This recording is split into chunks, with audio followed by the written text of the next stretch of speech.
Hello, I'm Jez Smith, and welcome to idea number 4 from the book Humans Are Not Resources, 50 Great Ideas for Managing a Modern Lean Agile Workforce.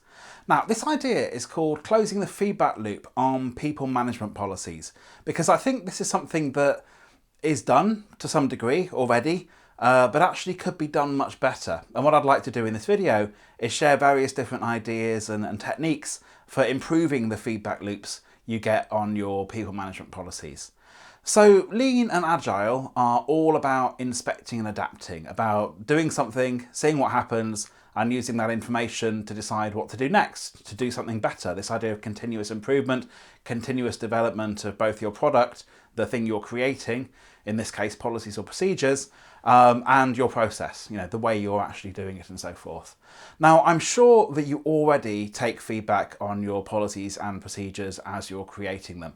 Laws change, things happen, senior stakeholders decide to take the organisation in various different directions. We get feedback on this sort of stuff. But how much are we doing it to a really, really deep degree? So very often what I see is when people are creating new policies and procedures, they do it in a kind of projecty way. They get a working group together, they have lots of meetings, they have lots of discussions, they do all of their work, they then take it through to a final kind of sign-off phase, then they launch it and unveil it and say, here we are. Here's what we've delivered, here's how things are changing. And that's fine, you're getting feedback a bit in the sign-off phase, you're getting feedback from your peers in the working group, but is that enough? Is there more we could do to get feedback on these sorts of things? Now, the most obvious one is to take an approach that you might find in Scrum or many other sort of Lean Agile frameworks, and get feedback as you go along. Have a working group, but have demos as well. Have sort of what are called sprint reviews in Scrum, demos in other frameworks. Demonstrate to other people where you are, where you've got to, the kind of questions you're wrestling with, the decisions you need to make, and use that information from the demo, use the feedback from the demo as you're working to change direction, to do something different, to tweak what you're doing.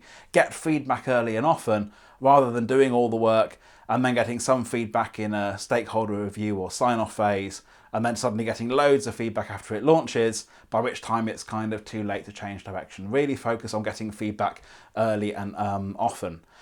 But don't just think of it as kind of you're getting feedback whilst you're creating the new policy, procedure, whatever it is. See that as a continuous process. Once it's launched, decide how you're going to keep on taking feedback. How can you iterate on this? How can you continuously improve on it based on feedback? Rather than doing that thing of launching it, suddenly getting loads of people with queries and comments and concerns and going, well, too late, the work's done, the policy's written, set in stone now, it's not going to change for another 12 or 18 months or so. How do we see that feedback process we start in the creation and all the way through, extending out once it's already live? How do we keep on getting feedback in there? That's one of the things that I think is very often missed in these sorts of things. We also want to look at the other end, not just getting feedback when it's live, but how do we get feedback that feeds into new policies, into new procedures? Where do we get our pipeline of ideas from? Now, like I say, very often in this sort of people management HR space, they come from legislation, they come from senior stakeholders and so forth. But actually, one thing I find very often that's missed is Agile teams themselves are constantly creating feedback. A team running with the Scrum framework every 2 weeks or so usually will have what's called a retrospective, where they get together and say, how are things going for us? How are we working together? How can we work together better? And loads of data gets generated in that, potentially around the rest of the organisation. And typically what you see is teams look at those sorts of bits of data and go, well, that's nothing we can influence. We can't change the HR policies. We can't change the procedures. So let's forget about those problems and focus on the problems we can change. What if we manage to join up that feedback loop with the people who can fix those problems and say, here are some new ideas, here are some new bits of feedback for new policies and procedures we could create, or here's feedback on the existing ones that we could look to improve and iterate as we go through. Another really good way of experiencing this is doing what's called going to the Gemba, sometimes a practice called Genchi Genbutsu. Both of those are Japanese terms. But essentially the Gemba is the real place, the place where the work happens. You know, you see programs like Back to the Floor, where managers go back to the shop floor in the factory and experience what it's like to be a person working in that environment. How often in people management and HR do we go back to the floor to see what it's like to live and work amongst those policies and procedures that we create? How often do we genuinely go and experience it? Because the idea is that it's all very well to get data back, to get feedback, to get staff satisfaction surveys and net promoter scores and all those sorts of things. But there's something so much more powerful and so much richer about genuinely going and sitting with real teams and hearing how these things are affecting them on a real day-to-day basis. These are people we're affecting. Humans are not resources, they are people. So this is a really, really important part of humanising them and not having that sort of feedback be intermediated by PowerPoint decks and reports and statistics and data and all that sort of stuff.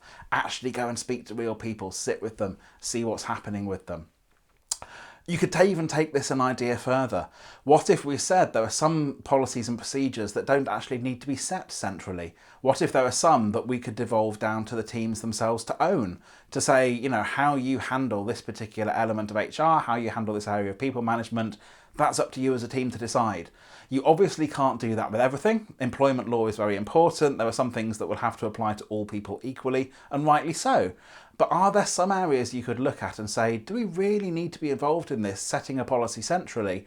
Or could we actually say to the teams, we're empowering you now to take ownership of this, to decentralise decision making down to where you are, so you can own how people management and to some degree HR practices work in your area, because you understand your area better than we do, so you will likely come up with a much better policy than we ever would, one that suits you and gives you freedom and also gives them that really important sense of empowerment and that they matter, you know? So I'm not saying you don't already receive feedback on what you do. Of course you do, everybody does. But there are lots and lots of different ways you could be looking to extend the amount of feedback you get, to get the feedback brought in earlier, to get the feedback still running once something's been created, once a policy or procedure has been launched, and also to give much richer feedback and ultimately a real sense of empowerment to teams as well. So those are the experiments I would recommend you try. Try and expand out your conception of feedback to make what you're doing even better for the people you're doing it for. I hope you enjoyed that. If you do, please feel free to leave a like or leave me a comment. I'd love to hear some feedback on this idea myself. I really believe in feedback loops and what I do, so I'd love to hear your thoughts and comments on this particular idea. And if you really enjoyed the idea, feel free to subscribe to the channel. There are plenty more ideas like this coming up.